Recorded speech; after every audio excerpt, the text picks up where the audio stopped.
Selamat berjumpa untuk kita semua dan juga pemirsa dimanapun Anda berada sekarang. Selamat bergabung di acara Sabbath School Preview dari Loma Linda Indonesian Seventh-day Adventist Church. Sungguh merupakan suatu kesempatan yang indah bagi kita untuk dapat memiliki kesempatan untuk mempelajari sekolah Sabat kita setiap harinya dan juga mendapatkan tuntunan dalam mempelajari sekolah Sabat kita. Saya di sini ditemani oleh Pastor Simatupang yang sudah siap untuk memberikan ulasan dari pelajaran sekolah sahabat kita, di mana kali ini kita telah memasuki pelajaran sekolah sahabat ke-8, itu pelajaran yang ke-8. Tapi sebelum kita memasuki pelajaran kita ini, marilah kita sama-sama berdoa. Kita berdoa. Bapa kami yang di surga, pada kali ini, kesempatan ini ya Tuhan, kami kembali datang ke hadirat-Mu, mengucapkan banyak-banyak terima kasih atas segala berkat dan kasih penyertaan-Mu kepada kami. Sehingga kami dapat dipersatukan pada kali ini secara online untuk mempelajari pelajaran sekolah sahabat kami. Kali ini yang bertemakan kuasa kebangkitan Kristus. Kami mohon ya Tuhan, hadirkan Roh Kudus-Mu untuk membuka hati dan pikiran kami. Tolong kami agar kami dapat memahami pelajaran sekolah sahabat kami ini dan dapat menghidupinya dalam kehidupan kami sehari-hari. Dan juga ajarkan kami ya Tuhan untuk semakin mengasihi-Mu, untuk mempunyai kesatuan dalam Kristus, dan mempercayai akan kebangkitan-Mu, dan percaya bahwa suatu kelak nanti kami pun akan dibangkitkan dengan Kristus. Berkatilah di sini juga Pastor Simatupang yang akan memberikan pelajaran pada kesempatan kali ini. Kiranya kemuliaan hanya bagi nama-Mu saja ya Tuhan. Kami berdoa hanya dalam nama Yesus. Amin. Baik, kesempatan kali ini kita telah masuk di pelajaran ke-8, yaitu yang berjudulkan Kuasa Kebangkitan Kristus. Saya di sini akan membacakan ayat hafalannya yang tertulis di dalam buku 1 Korintus 15 ayat 14 dan 17 sampai 17. Dikatakan di sini, tetapi andai kata Kristus tidak dibangkitkan, maka sia-sialah pemberitaan kami dan sia-sialah juga kepercayaan kamu. Lebih daripada itu, kami bertanya, berdusta, kami ternyata berdusta terhadap Allah, karena tentang Dia kami katakan bahwa Ia telah membangkitkan Kristus, padahal Ia tidak membangkitkannya. Kalau andai kata benar bahwa semua orang mati tidak dibangkitkan, sebab jika benar orang mati tidak dibangkitkan, maka Kristus juga tidak dibangkitkan. Ayat hafalan ini jelas dikatakan bagaimana perannya Kristus dibangkitkan bagi kita semuanya. Bangkitan Kristus ini adalah suatu dasar iman dan juga suatu pengharapan bagi orang-orang yang percaya.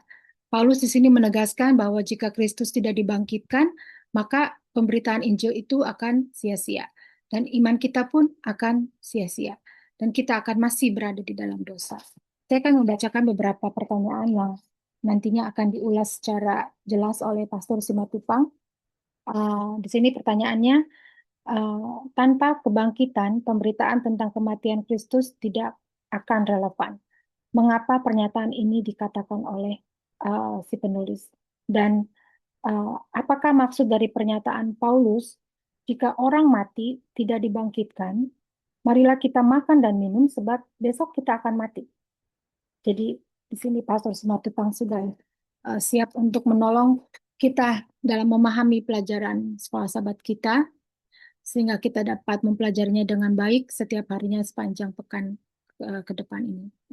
Pastor Simatupang, kami persilahkan.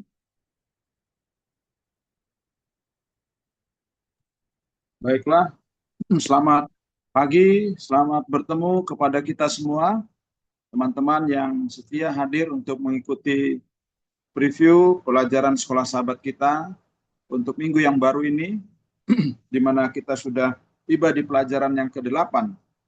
Tadi sudah disebutkan, kita sedang mempelajari mengenai kuasa kebangkitan Kristus.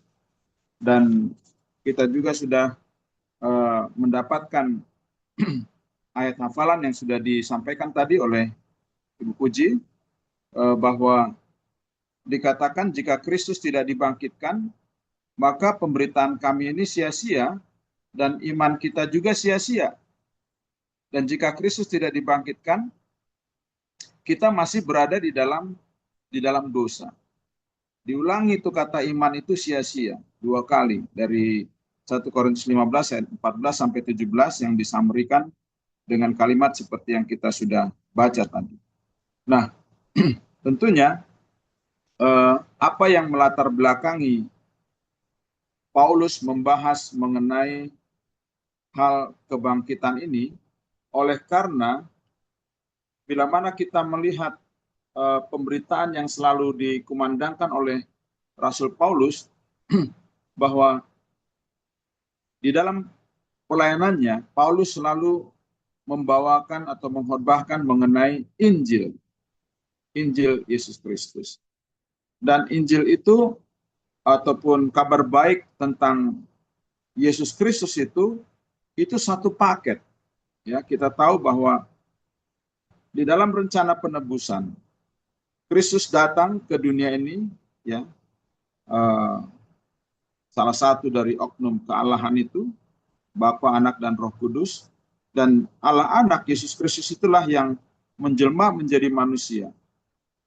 Melalui dialah rencana penebusan itu dijalankan. Dan Yesus itu lahir, dia menjadi besar, kemudian dia mengalami apa yang disebut sebagai penolakan, ya. Dia ditangkap, diadili, kemudian dia dijatuhi hukuman mati. Oleh karena apa? Memang di dalam skema besarnya bahwa kematian itu yang menjadi bagian daripada kita orang yang sudah jatuh ke dalam dosa ini, dia hanya bisa ditebus dengan kematian. Itu sebabnya di dalam kemahakuasaannya, ya, Allah yang kata 1 Timotius 6 ayat 16, dia tidak takluk kepada maut, dia harus mengosongkan dirinya menjadi sama dengan manusia, dan dia harus dengan itu dia bisa mati. Jadi Yesus itu mati sesuai dengan pemberitaan Injil, kemudian dia dikuburkan, dan dia bangkit pada hari yang ketiga. Itulah paket lengkap daripada Injil atau kabar baik tentang keselamatan. Kalau tidak ada kematian Kristus, tidak ada kebangkitannya, maka kita ini akan sia-sia. Karena kalau tidak ada kebangkitan, maka kematian itu akan menjadi kematian yang kekal, kan begitu.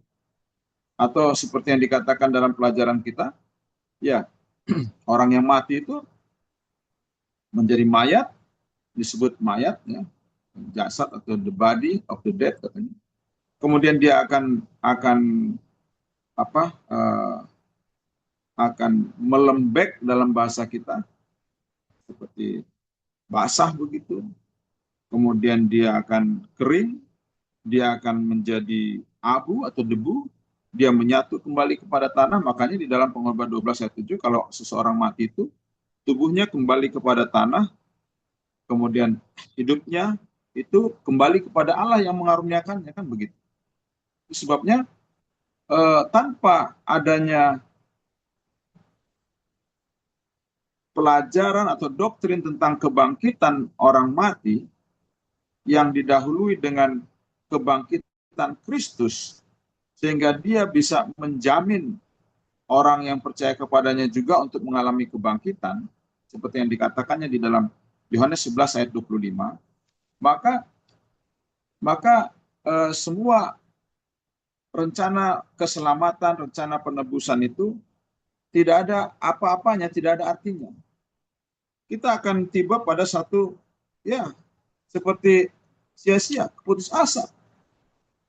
Karena kalau Kristus tidak bangkit, maka salib itu tidak ada fungsinya apa-apa. Kematian Kristus di Golgota itu tidak ada artinya apa-apa. Dan kita seperti tetap hidup dalam dosa, artinya rencana penebusan itu tidak berarti, tidak jalan. Dan yang ada apa? Kekecewaan, keputusasaan.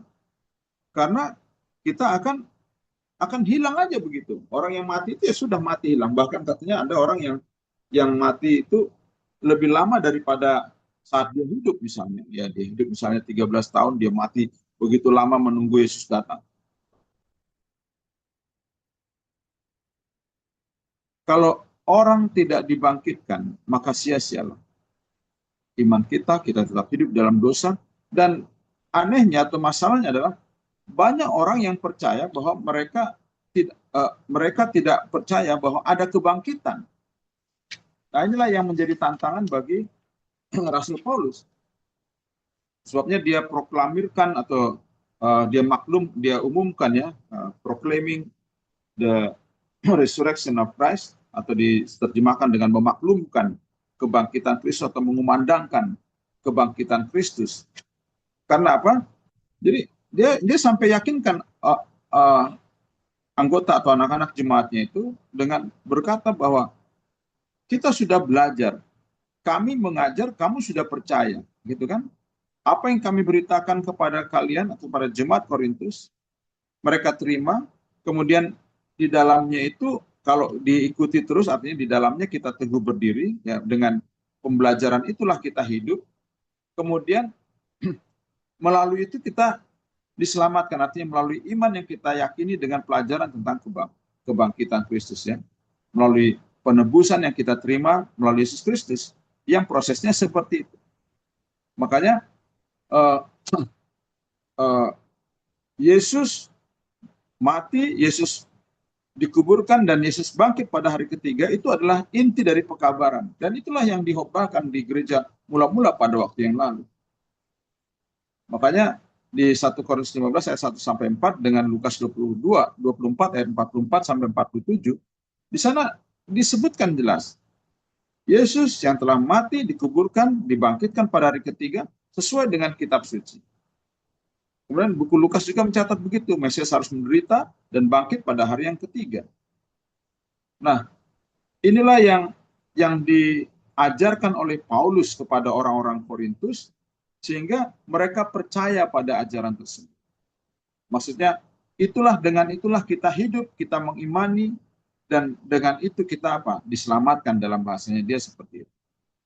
Jadi, dalam hal ini, apa yang dituliskan Paulus juga bukan tanpa dasar. Ada orang-orang yang masih hidup pada saat dia menulis itu, setelah kebangkitannya itu mereka itu menjadi menjadi saksi atas apa yang dituliskan oleh Rasul Paulus.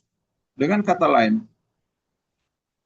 Paulus sedang meyakinkan atau sedang memberikan pengajaran bahwa Injil itu tidak bisa sepotong-sepotong. Injil yang sempurna itu adalah Kristus Yesus telah datang menjelma sebagai manusia, kemudian dia mati untuk menebus dosa kita, dia dikuburkan dan dia dibangkitkan atau dia bangkit kembali. Makanya di dalam Yohanes 11 ayat 25, Yesus memberikan jaminan kepada kita, barang siapa percaya kepadaku, dia katakan, karena akulah kebangkitan dan hidup, maka siapa yang percaya kepadaku, dia juga akan hidup walaupun dia sudah mati. Nah, itu sebabnya kebangkitan Kristus itulah menjadi satu-satunya pengharapan kita. Jadi saya pernah juga berdiskusi dengan seseorang yang berbakti pada hari Minggu atau yang mengagungkan hari Minggu sebagai hari perbaktian. Dia sempat mengatakan, teman saya itu mengatakan, kehidupan Kristus itu bagus, mulai teladan kelahirannya yang sederhana, kemudian kehidupannya yang tanpa dosa, ya dia membantu orang tuanya. Banyak hal yang kita bisa pelajari dari apa yang dinyatakan dari kehidupan Kristus yang tersurat, ya. Kemudian bagaimana dia melayani banyak orang, walaupun dengan waktu yang singkat sekitar 3,5 tahun. Dia selalu hidupnya jadi berkat. Dia peduli kepada orang lain. Dia tidak membalas dan lain sebagainya. Jadi dari kelahirannya, kehidupannya, kemudian sampai rela berkorban mati, disalibkan, kemudian dikuburkan. Itu semua baik, dia katakan. Tapi sekiranya dia tidak bangkit, dan dia bangkit pada hari apa? Hari ketiga, hari Minggu katanya. Jadi hari kebangkitan Kristus itulah, karena kalau Kristus tidak bangkit, maka yang lain-lain itu sia-sia. Jadi hari kebangkitan atau hari di mana Kristus bangkit inilah yang lebih utama dari yang lain-lain. Ya, waktu itu kami berdiskusi soal mengenai hari Sabat sebagai yang disuruh atau diperintahkan Tuhan untuk kita kuduskan dalam hukum keempat. Kemudian uh, di counter dengan pernyataan seperti itu. Ya. Jadi kalau ada dasarnya kenapa kita meninggikan atau mengagungkan hari hari Minggu sebagai hari kebangkitan, karena kalau tidak ada kebangkitan sia-sia. Tapi apa yang saya mau katakan, uh, bukan itu topiknya berbeda. Ya, kita tidak membahas itu. Saya hanya menceritakan bahwa kebangkitan itu penting sekali. Betul, kebangkitan itu penting.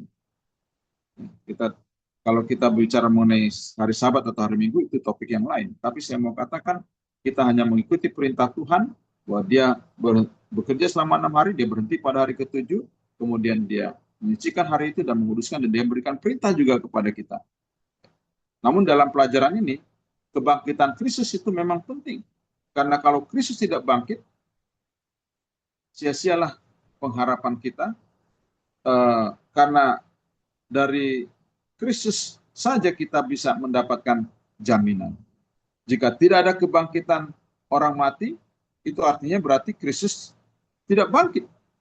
Itu sama saja dengan apa yang kami beritakan selama ini seperti sia-sia saja.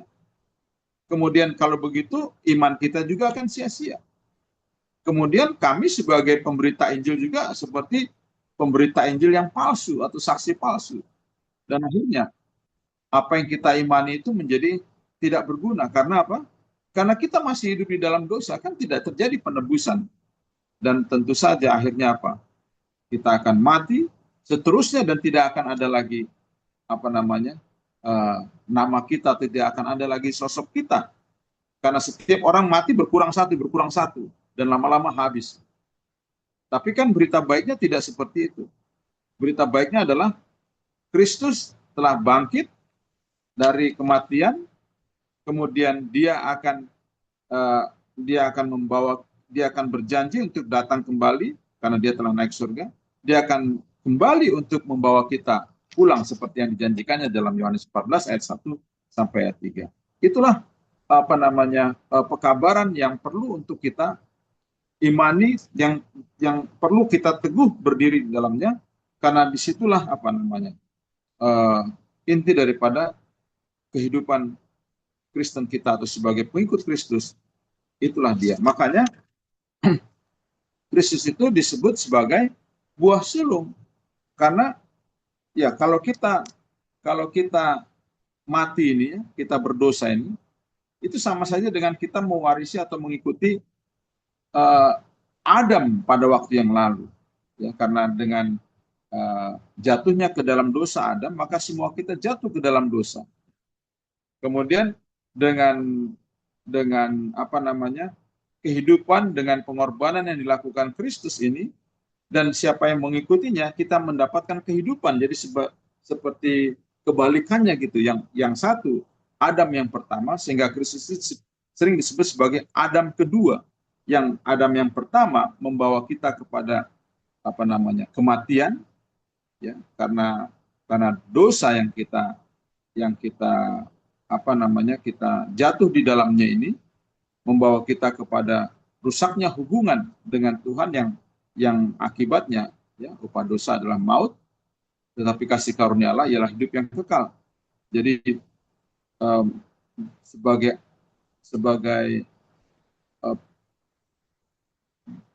kehidupan yang membuat kita mati, kita mengikut kepada Adam yang pertama waktu itu.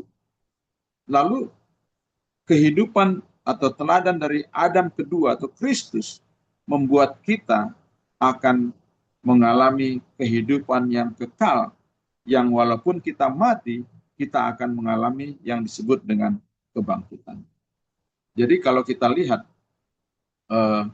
di dalam proses seseorang yang dibaptis, ya, kalau kita, karena disinggung juga mengenai baptisan, baptisan dalam Roma pasal 6 itu melambangkan 3 perkara. Tidak tahukah kamu mereka yang telah dibaptis dalam Kristus telah dibaptis dalam kematiannya, kemudian dia dikuburkan, kemudian dia bangkit bersama-sama dengan Tuhan. Makanya kita menganut model baptisan dengan cara diselamkan, di mana seseorang itu mati tidak berdaya saat pendeta merebahkan dia, ya dia menurut artinya dia seperti dia mati begitu. Kemudian dia dimasukkan ke dalam air, dia dikuburkan. Karena dalam setiap upacara baptisan ada 3 perkara atau 3 yang dilambangkan: kematian, penguburan, dan kebangkitan.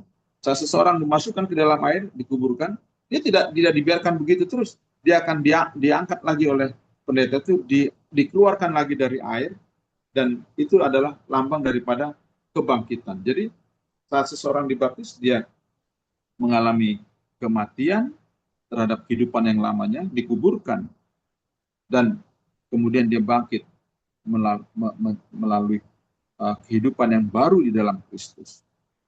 Jadi sehingga ada tulisan, kalau kita membaca di dalam 1 Korintus 15 ayat 29, dan ini menjadi satu ayat yang dipertanyakan, gitu kan?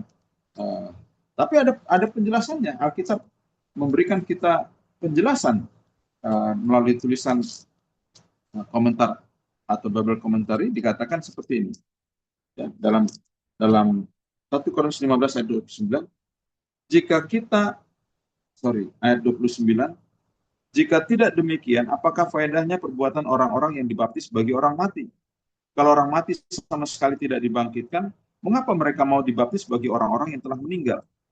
Lalu ada pertanyaan, apa artinya dibaptis bagi orang-orang mati? Walaupun ada berbagai pendapat, namun yang paling baik kita lakukan adalah kita itu menerima baptisan, ya katakanlah menerima Yesus Kristus sebagai Tuhan dan Juru Selamat kita, kemudian kita dibaptiskan sebagai pengakuan kita di hadapan umum dan di hadapan Tuhan. Kemudian dikatakan, kenapa kalau orang mati tidak dibangkitkan, kok ada orang yang mau dibaptis demi orang mati? Kalau orang mati sama sekali tidak dibangkitkan, mengapa mereka mau dibaptis bagi orang-orang yang telah meninggal? Dibaptis bagi orang mati, maksudnya apa? Nanti saya akan menerima kebangkitan itu sendiri. Demikian. Dan disebutkan juga gini di dalam pelajaran kita, bisa juga keputusan untuk dibaptis merupakan tanggapan terhadap kehidupan teladan dari mereka yang telah mati dalam Kristus. Jadi kita mengikut juga, ada orang-orang yang menjadi panutan-panutan, dia sudah mati, saya juga mau kalaupun nanti saya mati, saya akan mengikuti seperti teladan orang tersebut. Jadi hal itu tidak menjadi masalah. Intinya adalah, poin di sini adalah karena ada kebangkitan. Kalau tidak ada kebangkitan, untuk apa itu dilakukan? Kan seperti itu. Jadi dengan demikian, itu tidak menjadi satu hal yang menjadi masalah. Bukan berarti orang mati dibaptis, bukan itu maksudnya. Jadi kita dibaptis bagi orang mati, bukan kita baptisan kita menggantikan baptisannya orang yang sudah mati, juga bukan demikian. Tapi kita dibaptis supaya karena kita tahu ada pelajaran tentang orang mati akan bangkit, jadi kita rindu untuk mengalami hal yang sama juga, reuni dengan orang-orang yang kita kasih yang sudah mendahului kita dalam kematian. Nah, bagaimana saat kita dibangkitkan? Tubuh kita akan mengalami apa yang disebut sebagai, kita akan diubahkan dari manusia yang fana, yang bisa mati, kita digantikan dengan tubuh yang baka, ya. Tubuh yang duniawi ini yang katanya fana, lemah, bisa tadi melembek, mencair, dan akhirnya nyatu dengan tanah, kita akan menjadi tubuh yang baka, kuat, tubuh rohani, bukan lagi tubuh duniawi. Sebabnya bagi mereka yang tidak mengalami kematian, saat Yesus datang kedua kali dikatakan, sekali-kali kita tidak akan mendahului mereka yang meninggal. Karena pada waktu Kristus akan datang, ya, setelah trompet berbunyi, sangkakala Allah dikumandangkan, kemudian Yesus akan turun sendiri dari surga, kemudian mereka yang mati dalam Kristus akan lebih dahulu bangkit. Lalu kebangkitan itu tentu menerima tubuh yang seperti baru kita sebutkan tadi, tubuh yang baka itu. Kemudian kita yang masih hidup ini akan diubahkan. Jadi akhirnya sama kan? Yang sudah tidak tahu lagi, mungkin sudah menyatu dengan tanah, tinggal tengkorak-tengkorak. dihidupkan kembali tapi diubahkan. Dari manusia yang fana yang bisa mati menjadi manusia yang baka. Kemudian manusia yang masih hidup ini pun kan dia keadaannya masih fana. Walaupun dia tidak mengalami kematian karena kita percaya ada orang-orang juga yang tetap hidup pada waktu Yesus datang kedua kali. Nah, mereka ini akan diubahkan dan kita akan sama-sama mengalami tubuh yang baru itu. Tubuh yang disebut tubuh baka, tubuh kuat, tubuh rohani. Yang akhirnya itu akan kita bawa ke dalam kerajaan surga dan kepada kehidupan yang kekal. Jadi pelajarannya adalah tubuh kebangkitan itu, kita memiliki tubuh yang nyata, tetapi tubuh itu tidak akan usang, tidak akan membusuk karena tidak ada lagi kematian. Ya, karena semua yang kita ketahui sekarang adalah pembusukan, penyakit, dan kematian. Kita mungkin sulit membayangkan itu. Tetapi apa yang tidak pernah dipikirkan oleh mata, tidak pernah dipikirkan oleh pikiran kita, tidak pernah dilihat oleh mata kita, itulah yang nantinya akan disediakan oleh Tuhan bagi kita. Apa yang kita perlukan adalah supaya kita tetap apa? Tetap setia. Ya. Dan akhirnya kita akan bersorak, katanya akan ada uh, himne, nyanyian yang begitu berani kita akan nyanyikan. Hai maut, di manakah kemenanganmu? Hai maut, di manakah sengatmu? Karena apa? Karena kita sudah mengalami apa yang disebut sebagai transformasi, perubahan tubuh duniawi digantikan dengan tubuh surgawi. Dan akhirnya eh, apa yang menjadi rencana penebusan itu tidak lagi apa namanya, tidak lagi sia-sia seperti kalimat-kalimat pendahuluan tadi. Kenapa? Karena uh, dibuktikan ya bahwa Kristus telah bangkit dari kematian. Dia juga menjanjikan kebangkitan yang sama. Dan itulah yang kita kumandangkan, kita beritakan kemana-mana, sehingga orang tidak takut menghadapi kematian. Tidak peduli berapa lama kita mati, berapa lama kita tinggal di dalam kubur, itu tidak menjadi masalah. Yang penting adalah bahwa kita, ya, dikatakan di sini, tidak peduli kapan seorang umat percaya meninggal, bahkan ribuan tahun yang lalu, dalam sekejap mata pada waktu bunyi nafir yang terakhir. Kalau nafir itu berbunyi, orang itu akan dipanggil namanya, akan dibangkitkan, dan dia tidak akan mengalami kematian atau kebinasan. Itu sebabnya semua kita yang percaya kepada Kristus, ya bisa saja kita akan mengalami mati, tubuh kita akan masuk ke dalam kubur, kita akan apa namanya menyatu kembali dengan tanah atau dalam bentuk-bentuk kematian seperti apapun, kita percaya bahwa suatu saat nanti kita akan mendapatkan kehidupan kembali. Sehingga tadi ya, kalau ditanya tanpa kebangkitan, pemberitaan tentang kematian Kristus tidak akan relevan. Kematian Kristus itu sendiri tidak akan relevan. Dan bahkan kalau kalau tidak ada kebangkitan gitu ya, kita puas-puasin aja apa yang ada sekarang, makan minum katanya. Karena besok kita mati, habis itu nggak ada lagi. Tapi tidak demikian. Kita memiliki satu apa namanya rencana yang indah yang sudah dibuat oleh Tuhan. Dan saat kita percaya kepadanya, maka hal itu akan menjadi bagian kita.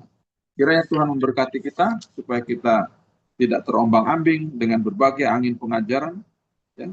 Kita tahu, kita tetap teguh, berpegang pada iman dan percaya kita. Kristus, dia telah lahir, dia telah tumbuh menjadi besar, dia telah mati, disalibkan untuk menebus dosa kita dari dosa, dan dia telah dikuburkan dan bangkit pada hari ketiga. Dia sudah naik ke sorga, dan dia sedang berjanji untuk datang kembali menjemput kita. Barang siapa yang percaya kepadanya, dia tidak akan terus-menerus tinggal dalam kubur, dia juga akan mengalami kebangkitan melalui kehidupan yang diberikannya. Demikian yang boleh saya sampaikan untuk pelajaran kita di pelajaran ke-8 mengenai kuasa kebangkitan Kristus. Tuhan